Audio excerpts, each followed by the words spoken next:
Welcome back to the Sam Acho podcast, the place where we go first, we give space, we grow hope.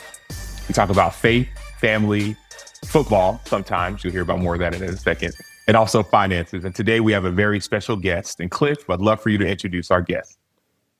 Absolutely, Sam. I am thrilled today because we have Major League Baseball veteran Josh Harrison with us. Josh is a follower of Christ, a husband, a father, and just a great human being. Josh was born and raised in Cincinnati, Ohio. He was a standout baseball player in college, playing for the Cincinnati Bearcats, where he was named the Big East Player of the Year. He was drafted by the Cubs in the 6th round of the 2008 draft. Josh went on to play for the Pittsburgh Pirates, the Detroit Tigers, the Washington Nationals, the Oakland Athletics, Chicago White Sox, and Philadelphia Phillies. Josh was named to the Major League Baseball All-Star roster 2 different times in his career. Personal for me, Josh trained in the off seasons at Ignition, where I was the performance director for many years. So I got to watch his climb from the minor leagues to the big show. He officially announced his retirement last week after 13 MLB seasons. So we are going to find out what he is up to after hanging up the cleats. Jay Hay, welcome to the podcast, my friend. I'm so excited that you're with us. Man, I appreciate y'all having me, man. As I said, I'm just grateful to be here, and let's get it going. Yes. Well, Jay Hay, I got a question, but before I ask that, we were going to start recording, and you made a comment about Cliff and y'all's relationship. What did you say about Cliff and y'all's relationship? When he spoke to me or reached out to me about doing this podcast, I said, yeah, but to go a little further, I said anything that Cliff was involved in, I consider going just from my time, as he said, our history. He knew me from when I first started training there in the minor leagues to once I made it to the big leagues, and anything that Cliff was ever involved in, I was willing to be a part of. He'll tell you too, even at Ignition when he asked me to come speak to some of, football guys, even though I didn't play football. As I said, Cliff was somebody that I definitely resonated with, especially, one of the things that he talked about at Ignition was iron sharpens iron. And Cliff is a good dude that anytime that I've ever been around talking to, has been able to kind of guide you in the right direction. So when I asked to do this, I'm like, that's my guy. That's so Josh, good. Thank you, brother. Sam, let me show you real quick. That means the world to me. And Sam, for every athlete that I trained, somewhere in my house, there is a picture.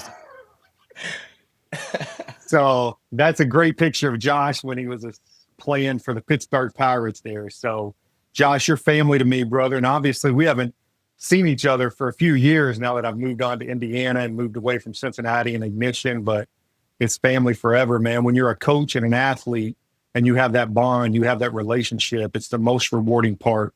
At least for me. So thank you for those kind words. It really means the world to me.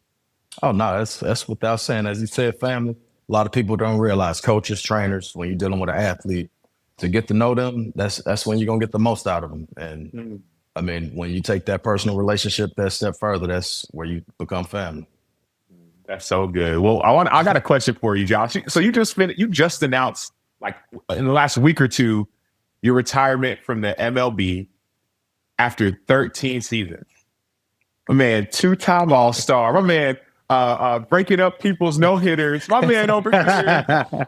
I'm like, even watching some of your highlights, I'm like, bro, this dude can go.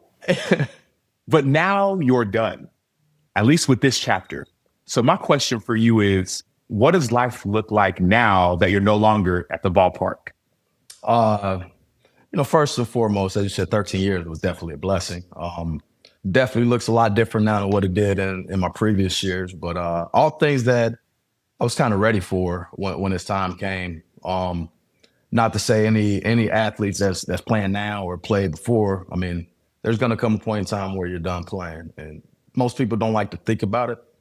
But, I take everything in hindsight. I was the youngest of 3. I'm able to observe and see how things, go and what to look for. And unfortunately, 2020 was a COVID year. Our season was shortened. I was also coming off of a hamstring surgery. So the previous year, I was home, August through all the off season, And then after the COVID season, we had the lockout where the season started later. So it was a gap of 2 years where I had more extended time at home. Whether it was rehabbing or we had COVID, I had already got a glimpse of what life would be like when baseball was done. And when it came time for it to be done, you know, I was like, here we go. I was able to take my kids to school, something that I had to do during COVID. You know, granted, it was online. I was still taking them to school. Right? Like, you know what I mean? But it was those things where it's like, okay, I'm no longer on the other side of the phone trying to help with homework or do these things. I was able to be a little bit more present. So now my days look like, you know, granted, it's summer break. So it's not really much that we are doing other than, you know, some family things that we haven't had a chance to do.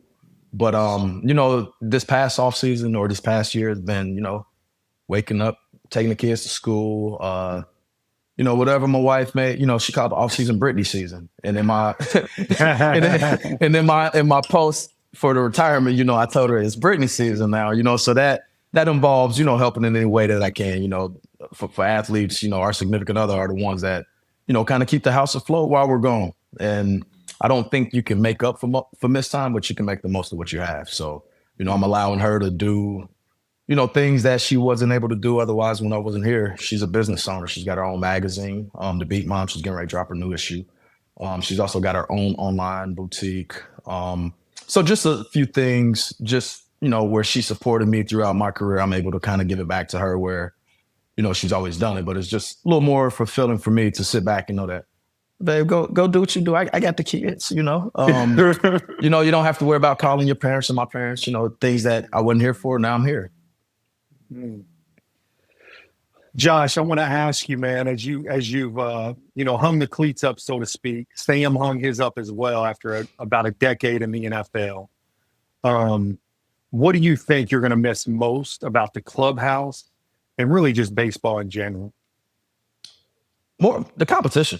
I think that's more than anything. Like I say I miss my guys, which I think that's a given, but I mean, I had an opportunity. I was blessed. I played 13 years and I played with a lot of people from different, you know, eras, different walks of life. And so to say that I'm gonna miss those people, I don't really consider that, because the ones that you keep in contact with, you know, you're gonna keep in contact with. And the ones that you don't, there's no love lost. It's just life. It's a lot of people that you can't keep in contact with. But I would say the competition. Because that's all I've done from the age of 3. You know, I played T-ball from the age of 3 all the way to playing in the major leagues. And I also played other sports, but like that competition piece, because that's something that, you know, you're going to miss. I'm always going to be competitive, whether I'm playing Uno, Monopoly, you know, but going in and putting on a uniform and, you know, actually competing against a pitcher. I mean, I'll miss that, but you know what? I feel like I've done enough of it. I'm excited for what's next. So how did baseball happen for you? Like you said, you played a bunch of different sports. How did baseball become the sport? In my family, my mom's brother, John T-Bone Shelby, played 11 years, coached for 42 World Series rings. He was the starting center fielder for the 88 Dodgers. Kirk Gibson home run, like my uncle was the starting center fielder on that team. To the point to where when I said coach for 40 years, my uncle was still coaching in the major leagues when I played. He was the Brewers outfield coach.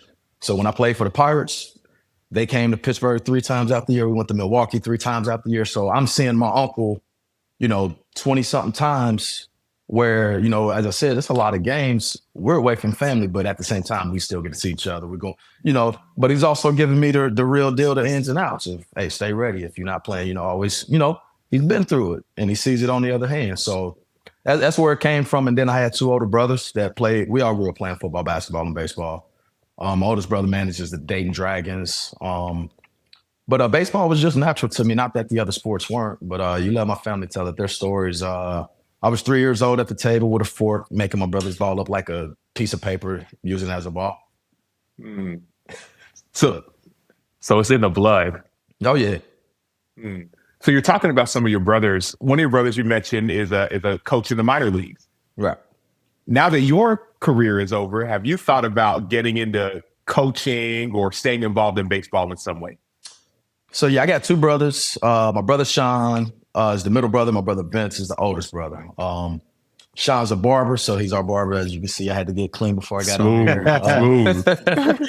Shay Hay, also known as Shay Hay. I'm Jay Hay, but big brother Vince is V Hay, kind of the trailblazer. And he's managing the Dragons. He's actually, this one, I want to say maybe like his 14th or 15th year coaching just pro ball in general. And I can't say what the future holds for me, whether I will coach or not. I'm enjoying being at home with my family, but I do know that coaching also is just as much of a, commitment as playing.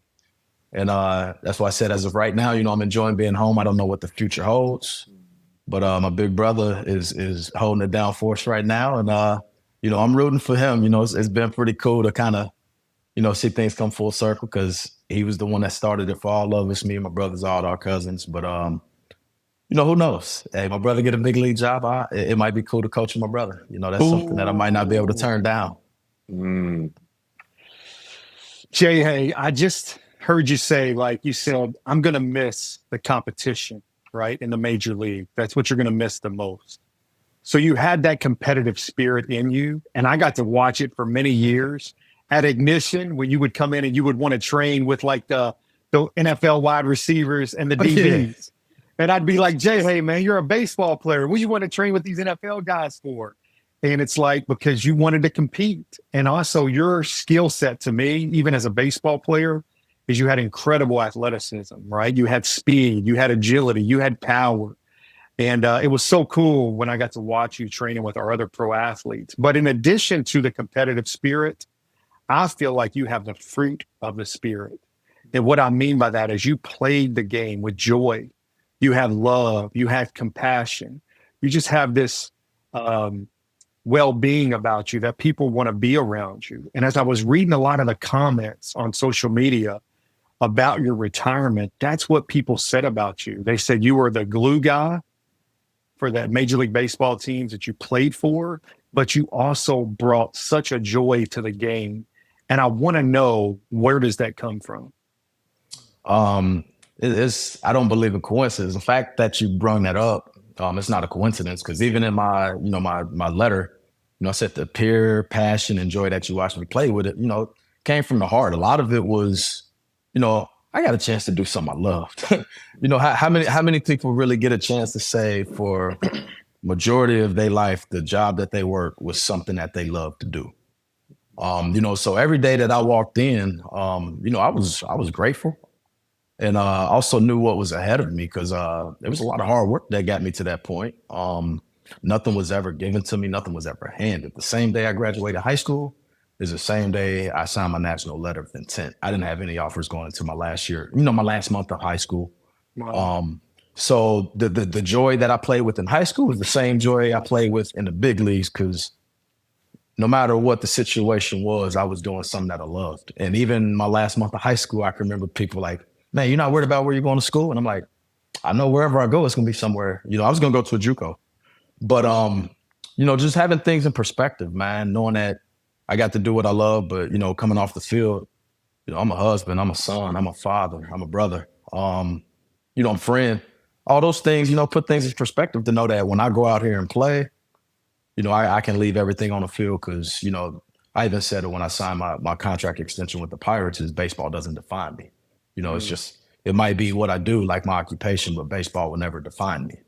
And that's kind of what allowed me to play with that passion and joy because, whether I was 4 for 4 or 0 for 4, coming out of the clubhouse, all my daughters wanted was a sip of my Sprite and to ride in the car with me, So at the end of the day, all I can do is go out here for, whether it's 9 innings, 12 innings, man, play hard, have fun, enjoy it. Because as I said, I definitely fed off of like the fans' energy.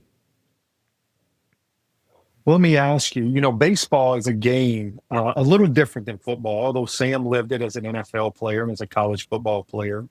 But man, pressure, right? There's a lot of pressure in sports in general, right? And but baseball, a little bit different, in terms of you're at the plate by yourself, right? You're solo up there.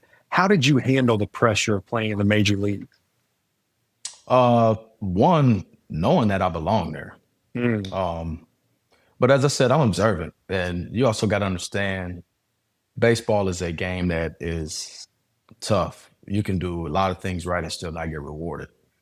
And literally knowing that and going into every day, knowing that every day is its own, and no matter what you do, there's certain things, a lot of things that you can't control.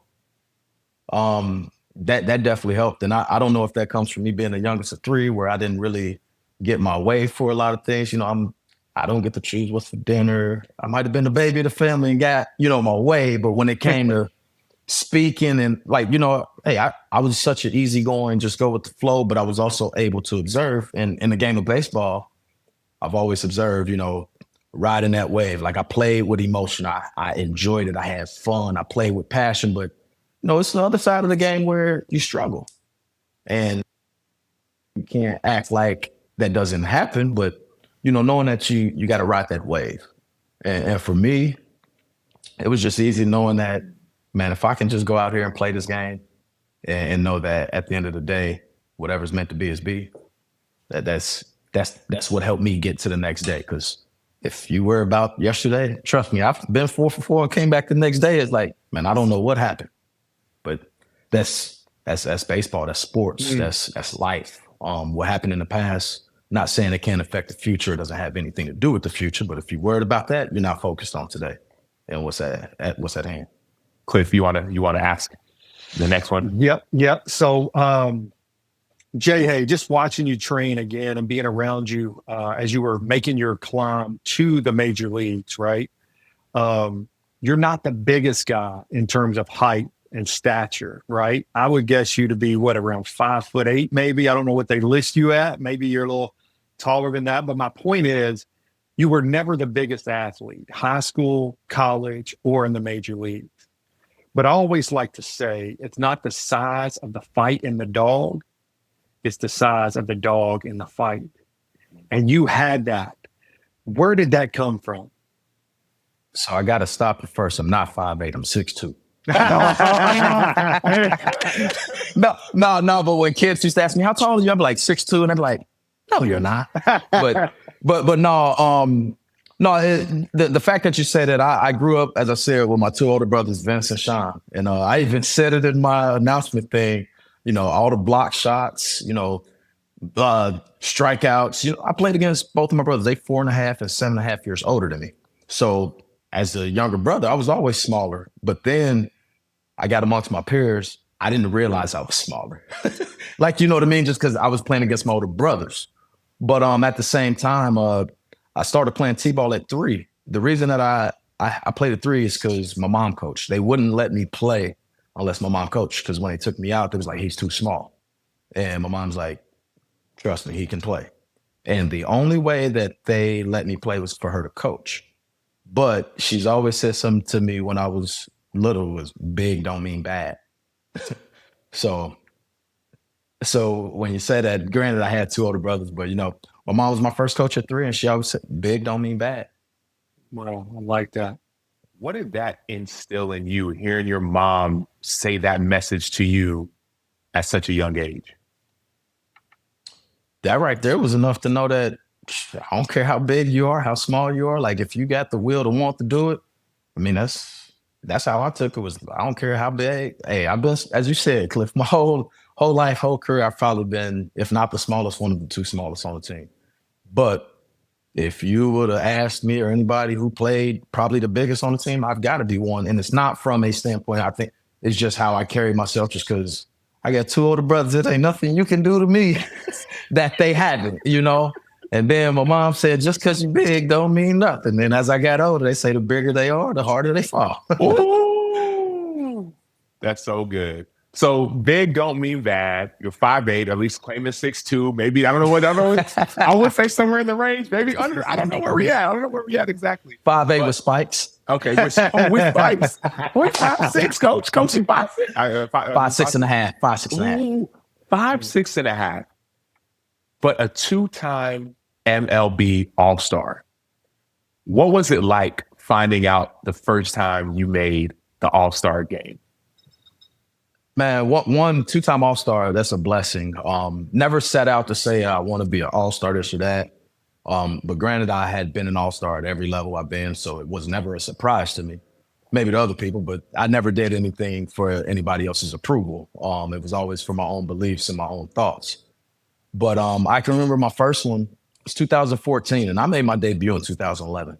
That means it took 3 years, but not just 3 years. When I say it took 3 years, 11, 12, 13, I didn't really play. Like, I was the 25th man on the bench, barely getting 200 at-bats. And that's why I said it helped to have an uncle who played 11 years, coaching 40, having my brother who's coaching pro ball at the time, you know, because I'm voicing my frustrations as, man, everywhere I've gone, I've played, like, and not just played, I've exceeded in ball, you know, single A, double A, triple A, all-star every level. I get to the major leagues and it's like, I'm not playing.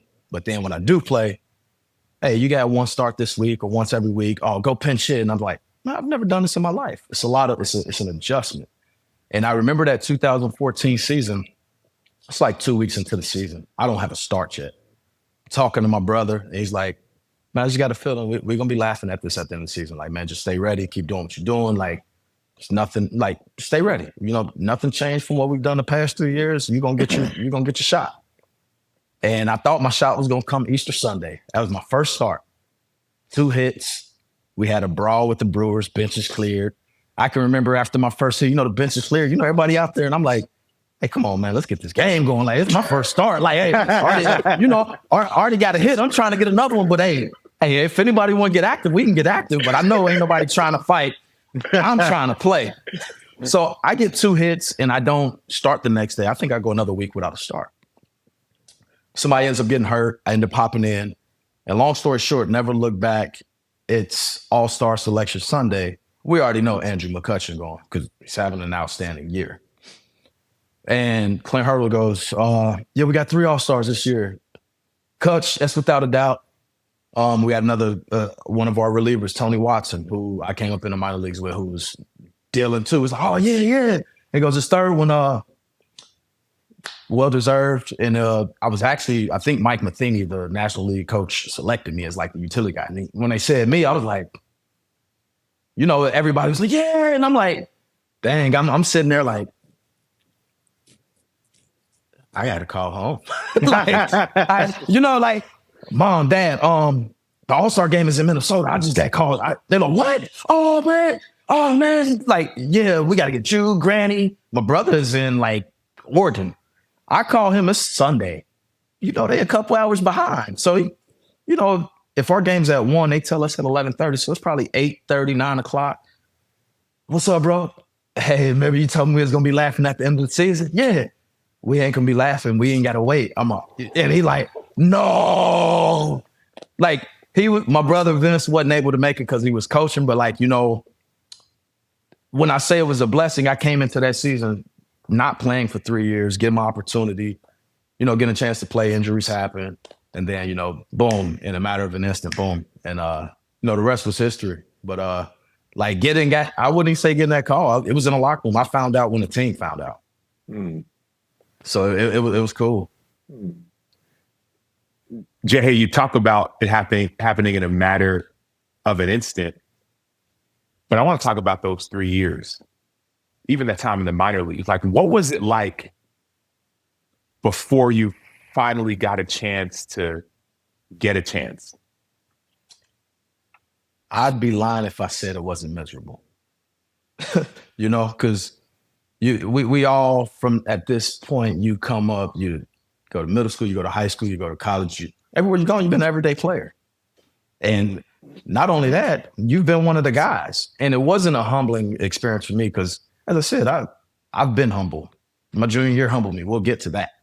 But I can remember, as I said, I'm outperforming people that are getting an opportunity ahead of me. Again, oh, we're going to send you down to AAA. Okay, that's fine. But like, at one point, 2013, I got sent down 5 times before July. And usually when you get sent down, it would be, hey, go work on this, go work on that. You know, you're having trouble with the slider. We want to see you do that better. Or, hey, we need you to do better defensively. So go, whatever the case is, they're giving you something to work on. And I got to 2013. And when I tell you I got an option 5 times before July, I don't know if you know how options work. When you have an option, that means throughout the season, 162 games, they can send you between the minor leagues and the major leagues as many times as they want without, you know, Hey, you can come up tomorrow.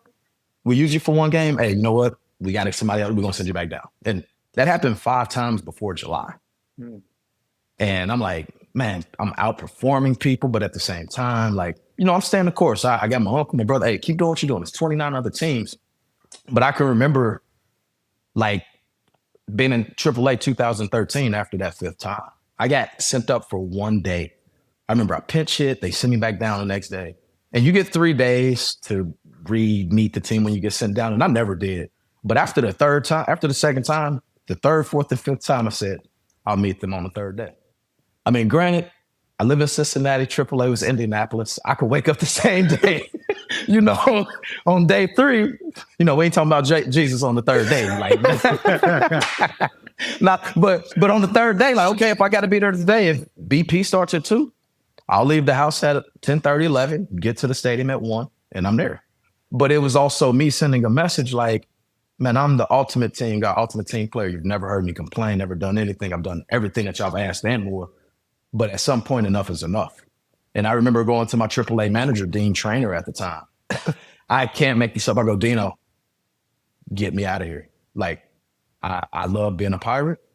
Like, these are my guys at AAA. But I said, every time I go up, I don't play. And and when I come up, I might pinch hit, and then they send me down. I said, is that their way of seeing me as a pinch hitter? It's like, if they don't want me, there's 29 other teams that I know somebody will use me. Like, this is me just speaking in confidence to my AAA manager at the time. And, he was somebody that at the time, I didn't spend much time in the minor leagues. Like, most people spend 5, 6 years. I spent like 2.5, 3 years, but I was between 2 different organizations. So, like, I was only in one place for 1 full year. Everything else, I was half a year here or there, even AAA. But Dino was one that was that liaison. And I'm like, Dean, every time they send me down, like, they never said, go work on this. You know what their message was to me when they sent me down? Go do what you do. We know you're going to do it. So I'm like, why am I being sent down? So when you say, how was it? Oh, it sucked because, like, I'm being sent down for nothing. But I was also a guy that, as you say, you get 3 options. I was able to be sent down. Other people that they sent down, they would have had to taken off the roster. Somebody could have claimed. So there's roster things involved. But I was like, hey, at the end of the day, I'm outperforming this dude. You can let this dude go. That's personal. But at the same time, that's also understanding the business. But it was frustrating having to sit around for 3 years and wait for that opportunity. But I never let it deter me from, going about my work and being ready for when that opportunity presented itself. Because, everybody's going to get an opportunity per se, but, might not be as big as somebody else's. But one thing I wasn't going to do is let it slip through my fingers. Jay, hey, just hearing your story, I think of commitment, right? You were committed to the process, even when you were sent down to the minors, time and time again. Even when you were in high school and you get to the last month of your senior year and you have 0 Division I offers. I just think of how you went from that moment to making the Major League Baseball All-Star game. And I think that a lot of it is in life, it's 10% of what happens and 90% of how you respond. Right. In other words, it's the event plus the response that's going to equal the outcome. And I think you said it earlier, you controlled what you could control, which is your attitude and your effort. And that's what it's all about, man. So any young listeners, anybody just in general, we can all learn from Jay Hay's story. Now, I do want to ask you, Jay Hay, obviously you had a great memory of making the All-Star game, but aside from that, what is your greatest memory in baseball? My greatest memory in baseball, if I was to let other people speak for me, they're gonna say probably my rundowns. That's like, something that goes on every year. Oh, it's 10 years to the day, But honestly, one of my most special moments to me, and I've had some cool ones. Like the Rich Hill moment was cool, breaking up a perfect game with like a home run, walk-off home run. That or no hitter, that was cool. But honestly, man, I think I've had maybe 7 or 8 walk-off hits in my career. And my very first career walk-off hit in 2012 was on Mother's Day. and my mom and grandma were there. Oh, wow. It was a getaway day. My wife was there too. She wasn't pregnant. We were engaged at the time. But like I can remember I had to walk off in the rain. I get interviewed on the field. I got like the shave, like the whipped cream. Like it's a picture of me, my mom. I'm in a tunnel with my grandma and them after the game before we catch a flight. But like for me, been a part of a lot of things, but to have like one of my walk-offs, my very first walk-off to be on Mother's Day and like my mom and grandma to be there, that's kind of one of my favorite ones. Why? Why was that your favorite one? Well, my mom was my first coach. Wow. But also, it's cool to do things in front of family, But I thought it was cool for it to be Mother's Day. And my grandma lives in Lexington, Kentucky. She really ain't traveling nowhere. So for her to be there, my mom to be there, it's like, oh, it's cool. My first walk-off hit, 2012, when I wasn't playing every day either. So you got to think, they were showing up at games that I probably wasn't even playing in. So for me to take that, my first career walk-off of 2012 when I wasn't playing every day, Mother's Day, both of them to be there, my mom being my first coach, that's kind of cool. That's so awesome. Josh, Well, go ahead, Sam. Sorry. Well, you talked about some of the highs, but on this podcast, we talk about some of the lows as well. Talk about overcoming adversity, and you mentioned your junior year. What happened your junior year? That was my junior year. I think got me prepared for everything. My freshman and sophomore year, I remember, as you said, no offers going to my final month of high school, and you back that up to go my freshman year, freshman All-American at UC. Followed up by going to sophomore year, had another great campaign, went to the Cape Cod, which is the most prestigious college wood bat league at the time. Then come back to my junior year, and I started the fall with a hernia, had surgery, missed a lot of the fall. So it's a little delayed there. And preseason is all talks of, I might be a first round or second round, like just off of my first 2 years. And to set the precedence, I came in as a freshman as a shortstop. My freshman year, I played 6 positions: second, short, third, left, right, catcher. Yeah, catcher. Don't ever had to catch 3 games emergency, never called a day in my life. But so as I've done this, I get to my junior year, oh man, first, second rounder, whatever the title is, and I get off to the worst start of my life. And I'm talking, some of it is coupled by, delayed in the fall, but some of it is just, hey, it's baseball. You cannot expect to play this game and not struggle. And I tell people all the time, baseball does not care about your feelings. Mm-hmm. The sooner you figure that out, the better off you'll be.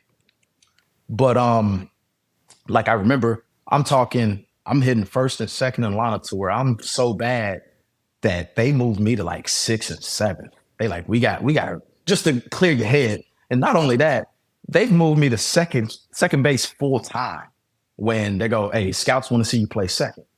I'm like, okay, the times that I've played in the past has just been, okay, somebody been hurt. I'm just kind of flowing through this 52 games in college. Through the first 26 games, I think I was hitting maybe 200 with maybe like 12 to 13 errors. And the errors was throwing errors, turning double. It was just everything was, I didn't practice at second base in the fall. Everything, I was learning on the fly. It was boom. And I remember, so my favorite Bible verse is 1 Peter 5:6. And it says, humble yourselves, therefore, under God's mighty hand, that he may lift you up in due time. I took that as, even to this day, it's inscribed on all of my gloves. I wear wristbands that it's inscribed on my wristbands. And it was more of a thing, not that I wasn't humble, but you hear, oh man, being first, oh, they said, I'm not that I was feeling myself, but it's like I was expecting myself to get off to this start to where it's like, I'm the man on the team. Like if like we struggle, and I'm like, I'm taking it personally, like we losing because I ain't doing my job, which I mean, realistically we were, but I mean, no, I'm just being honest. But at the same time, it's not really me. You know what I mean? I had to get out of that. And I kid you not, I found that Bible verse from that moment on. When I tell you my worries, everything went away. So much to the point, I started the season 0 for 10 at the University of Miami, Florida. They were preseason ranked number 1. My uncle, who was down there for spring training, came to see us play. I tell you, I go 0 for 10. I can't make this up. and we lose. They're preseason number 1. We lose the first game and the third game by like 1 or 2. And I'm like, man, if I just got a hit here or there, I hit some balls decent. And I remember I'm 0 for 10. Talk to my uncle after the game before we leave. I'm crying. Like, this is the first weekend I've ever not gotten a hit. I'm 19, 20 years old, never gone a weekend without getting a hit. I'm 0 for 10. You know what my uncle said to me? He goes, you plan on playing pro ball, right? I go, yeah. He said, this ain't gonna be your last 0 for 10. But he goes, take the positives, keep having good at bats, see where you fit. You know what I mean? But like, he goes, this ain't gonna be your last 0 for 10 if you want to keep playing. Fast forward, we go to Louisville. I have a week where I go 10 for 10. In the season, we lose to Louisville in the Big East Championship by like 2 runs. We didn't get an at-large bid. We still got the school record for wins with 39. But I say all that to say, when we go at the end of the season, the end of the year banquet at the Big East tournament, Big East Player of the Year, I was co-Big East Player of the Year with Chris Dominguez. After starting the beginning of the season, where it was like, you know what? This dude might be coming back for his senior year. I never thought that, but those are things that can really happen. But tell you, so when I went through the ringer, I'm talking, some of my joy was, I don't want to say it was taken away, but the pressures of me feeling like I had to do this was like, hey, whatever is meant to be is being. It's all on God's timing. Man, baseball. That was my junior year. Sam, I know football teaches you a lot about life through adversity. But Jay, I got to tell you, my son's 10 years old and he's a baseball player right now. And he's playing travel. And about a month ago, he was in a baseball tournament where he went like 0 for 12, 0 for 14. And I drove him home afterwards from this tournament. And he's in the back seat of my truck and he's just crying hysterically, just upset about his performance. And something told me, Cliff, you need to take your phone and videotape this. So I did. I took my phone and I videotaped him crying. And obviously had the conversation with him that, you know what, just got to keep showing up like you did, right? Mm-hmm. And keep battling. And literally a week later, they were in the championship game up in Indianapolis in this huge tournament. And the championship was on the line. And he was at bat. And he gets a walk-off double to win the game, to win the championship. And I also had that videotape. And I put the video of him crying hysterically. 7 days later, him hitting the walk-off double to win the championship. And I did that for him to teach him that this isn't going to be the last time you face adversity, especially if you play baseball. And you just got to keep showing up. Just like Josh Harrison did all those times at Cincinnati Bearcats and throughout his Major League Baseball career. No, that's right, though, because literally what you said, that's, hey, granted, younger, they got away the week till they played, but imagine yourself being in the major leagues. You go 0 for 4 with 4 strikeouts. Guess what? You worrying about that tomorrow, you're going to go 0 for 4 with 4 strikeouts again. I've literally had, I think, 2 stretches of like 0 for 20. So when my uncle said 0 for 10, I mean, I got the 0 for 20 and I'm like, yeah, I'm the worst player. At the time, I'm like, man. And then you get your first hit. It happens to a lot of people. You get the first and guys are like, give me the ball. Like it's your first hit. And guys are laughing. They're like, why you ask for the ball? Like, man, I was 0 for my last 20. And your teammates be like, you were? Meaning it's bigger of a deal to you but the 0 for 20 is really not that big in the grand scheme. You know what I mean? But we make it that big because we tie it to results. When how many of those 0 for 4, out of those 14, he probably hit some balls hard. Mm-hmm. Yeah. You know what I mean? So yes. That's where this game is like, it's so tough because most sports and things you get result oriented. And sometimes baseball is the one that's like, you like results, but sometimes the result might not be the true telltale. Because if you hit a line drive, like you did what you were supposed to, right. You just didn't get rewarded. And trust me, you play long enough and you get enough of those, you're going to have a couple times like, nah, I'd rather do everything wrong and get rewarded. Right. Like, you know what I mean? You hit 10 line drives and you see your teammate come up and, he done stepped out the way and accidentally swung and the ball done went and got a base hit. And you're like, God, why can't, you start seeing guys go, God. And that's like, hey, It wasn't meant to be. Right. But I do have a question though. How do you get? And this is just like I said. I play football, right? I played baseball 1 year. I was the guy in my fourth grade that would close my eyes to try to swing. I was at second base, and a ball hit me in the hand or the head somewhere, and I was like, "No, I'm done. Take me off the field." I had a fantasy baseball team. That's about as far as I went. But how do you get out of a slump? I'll be honest. I can't really say how to get out of one, but like realistically, same what Cliff has said, you just got to keep pushing. But like sometimes we put ourselves in more of a slump trying to chase a result, which is what I was saying. Like, he was upset he didn't get a hit. He probably would have been like, man, I'll go up there and bat with my hands the other way if it means I'm going to get a hit. Like, you know what I mean? And it's like, but in the grand scheme of things, in the long run, is that really beneficial for you? So sometimes getting out of a slump is just staying the course. Like it's a lot of uncontrollables. Now, there are times in a slump where it's like, oh yeah, you're in a slump because you're not seeing the ball or you're not like, but like 9 times out of 10, hey, you got to don't look at the result, because sometimes the result is not what it really is. You just got, if the process was there, just continue to trust it, which is what we say, trust the process. That's so good. I want to transition us. We talked about the ups, talked about the downs, talked about family, but I want to talk about your teammates. Who has been your favorite teammate to play with, and why? I've had some great teammates. Honestly, I have, man. But man, it might be Kutch, like Andrew McCutcheon. Just from a standpoint, like he and I, we still talk. That's my dog. But like I know there were things we were able to do for each other playing alongside to where like, Kutch is Kutch. Like he was a 5-time All-Star. You know what I mean? For the first 9 years he was there, MVP. And I don't know how it is in football and basketball, but as I said, I was traded over. I come to the major leagues. I don't know anybody. When I say I don't know anybody because I wasn't in spring training and big league camp with these dudes. So when I made my debut, I'm walking in the clubhouse with 23 other guys that I've seen, we've seen in passing just for me coming to be an extra body in training camp, but like nobody to be like, oh yeah, hey Jay, hey, what's good, man? Let's go grab some breakfast. Or like I don't know anybody. So from the time of getting there and to see how he responded, hey, what's good, bro? You good? Hey, all right. Hey, the pitcher throwing tonight. Like, not that he took me under his wing, but it was just like, dang, my locker was next to his. And then, that relationship just grew.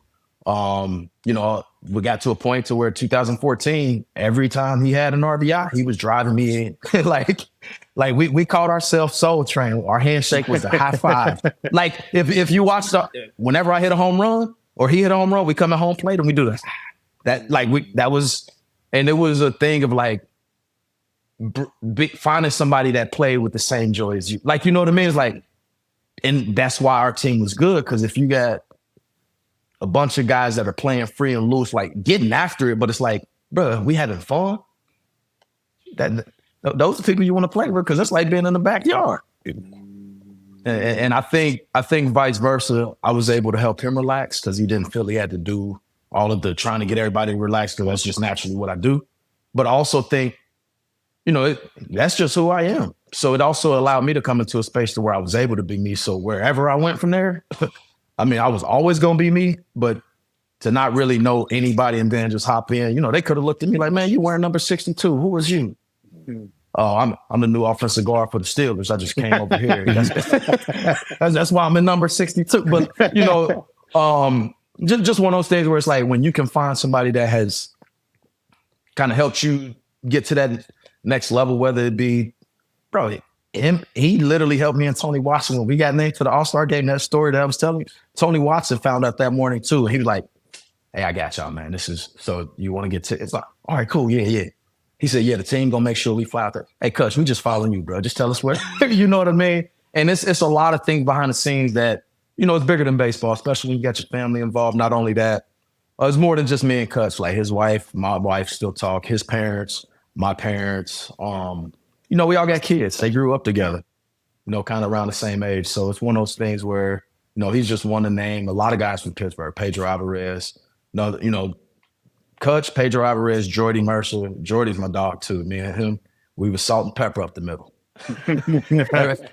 every time we turned a double play, they play salt and pepper. So like that's just a few people that I can name off the top of my head, but I've had some cool teammates, man. I've got to ask you, Jay, hey, born and raised in Cincinnati, Ohio. I know when you were with the Pirates, you would always come back to Cincinnati and you would play against the Reds at Great American Ballpark. What was it like running out on that field in front of your friends and family? Exciting. And once again, just a blessing for everything to come full circle. As I said, my parents able to come see me in Pittsburgh, some of my family, but for those that weren't able, it was still cool to, I know one game they had, it was actually like Josh Harrison Day where they brought like my high school baseball team on the field, my mom, dad, coaches. Wow. Granted, I was a visiting player, but they had a Josh Harrison Day where my team was on there. It was just like, man, it just brought something back to me to where it's like, it's bigger than me. Granted, I've always felt that way when I was out there playing. It was always more than just representing myself. I took pretty much parts of me and all my loved ones with me. But like you said, you can't take everybody with you. So to be able to come here and put on for them was definitely something I didn't take lightly. I mean, I don't think it's a coincidence that my only multi-home run game came here. Only career multi-home run game came at Great American, and the second home run tied it up in like the 9th inning. Like family up in the crowd right above, so it's like, hey, if I'm gonna do it anywhere, I would love to do it at home, and it was cool. Well, let me ask you, as we finish up here, Josh, I think the one thing that I think about with you and Sam both is that, I lived, my joy through watching you play, right? If you stepped up to the plate and you hit a home run, like, man, I'm going crazy watching it on TV. When Sam played in the NFL, he got a big sack as a strength and conditioning coach. I'm going crazy because in some indirect way, I feel like I played a small part in that. So watching you throughout your 13 years as a Major League Baseball player brought me so much joy. And I just want to commend you because the way you went about it, right? The story that you shared today about how you had to hustle for everything, right? I know that they use that word a lot with you as they described you as a Major League Baseball player. They made shirts. I wore number 5 in Pittsburgh that said hustle, but the S was a 5 with my beard caricature on. Yeah, there was. I mean, and you said my most memorable moment at walk-off hit, but I mean, not that I forget about it, which I do, just because it came natural to me. But I mean, one of my favorite awards is being the Hard and Hustle Award winner of the whole Major Leagues in 2014. So, you know what I mean? It's like, I didn't get that just off of like, oh, I get it. No, I just play hard. I play smart. But, as you said, it just kind of comes with the territory, not taking anything for granted. But, that resilience, I mean, I spoke on it, and I mean, I didn't really get into it even in my big league career. But I mean, 2 broken hands, 96 miles an hour, torn UCL on my thumb from still in the bag, torn semitendon in my hamstring that they had to cut out. So, but my junior year of, as I said, going back to that Bible verse and all that, helped me in that time, obviously to know that whatever's meant to happen is meant to happen. Well, not only, Josh, watching you as a player, but also watching you as a husband, watching you as a father, watching you as a follower of Christ. That's what I'm most impressed with. And that's why, I just, think the world of you and the journey you've been on. And I just pray in your next chapter, you'll continue to have influence, continue to have success, and keep sharing your story, brother, because it is so impactful and so many people need to hear it. I will say this, Josh, before we let you go. There's a comment that you made about halfway through the podcast and it stuck with me. You said, and it might have been the year where you made the All-Star team, but you said, baseball will never define me. Mm. Mind you, 13 years, 2-time All-Star, walk-off homers, ending amazing rundowns, ending no-hitters. But you said baseball will never define me.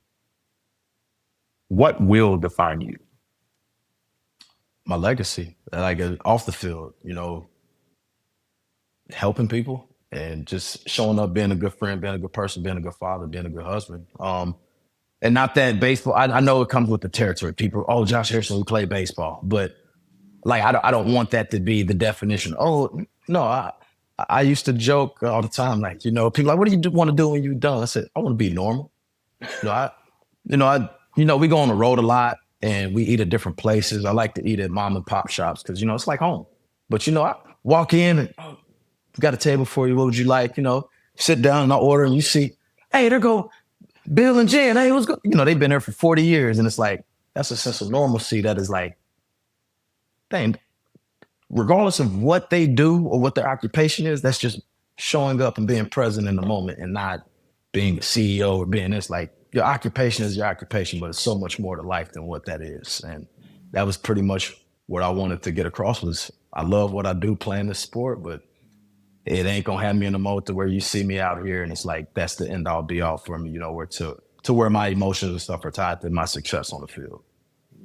And then last one for me, you've said this in your retirement post. You also said it at the beginning of the podcast, is Brittany season. What does Brittany season look like? I don't know. It involved me being a little bit of volleyball coach, drop off and pick up at dance practice, volleyball, all the things that she had to, use her gas for. Now I guess I'm using my gas money and getting the mileage on my cars. Awesome. Man, well, Josh, thank you so much for not only your legacy on the mound or in the ballpark, but just the joy you played with. Like, I'm a guy who played with a lot of joy. And even like I said, just watching you, like you always have a smile on your face, but it doesn't mean you didn't go through some hard times. You know what I mean? Like you almost like brushed over. It's like, 96 miles per hour and a broken hand and this, and it's like, but you still played with joy. And there's something to that people who you may never, ever, ever, ever meet watched you and are watching you, were watching you, and are still watching you and saying, man, I want to play like Jay Hay. So on behalf of, go ahead, please. No, I appreciate it. And what I was going to say, not to cut you off, but I just didn't want to lose my train of thought when you say that. Just another shout out to my mom. I got some dope parents. My mom, my dad, Big Vince, and my mom, Bonita. Love them dearly. But even then, when I can remember, as I said, talking to my uncle and my brother, my mom, she flat out told me to. And I remember she had said, listen to Kirk Franklin's song, Smile. Because no matter what, I smile. But she said one thing, don't ever let them take your joy. So you saying that? My mom always said, even though she said, I know it's tough, but that's part of it too, is just always, having somebody that can keep you grounded, and she don't ever let them take your joy.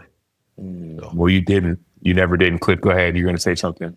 Yeah, I think joy, it's Jesus first, others second, yourself third. And I think you've lived your life like that, Josh. And I think for our listeners out there, like, in order to have joy, I think we have to have those three things in check. It's Jesus, others, yourself. That stands for joy. No, you lived it. I'm going to use that. Yeah. Don't hold that against me, but I like that. Like, I do. I really do. I stole it. I think that the basket. Well, then they ain't going to be mad at me for recycling it. Right. Just recycle it.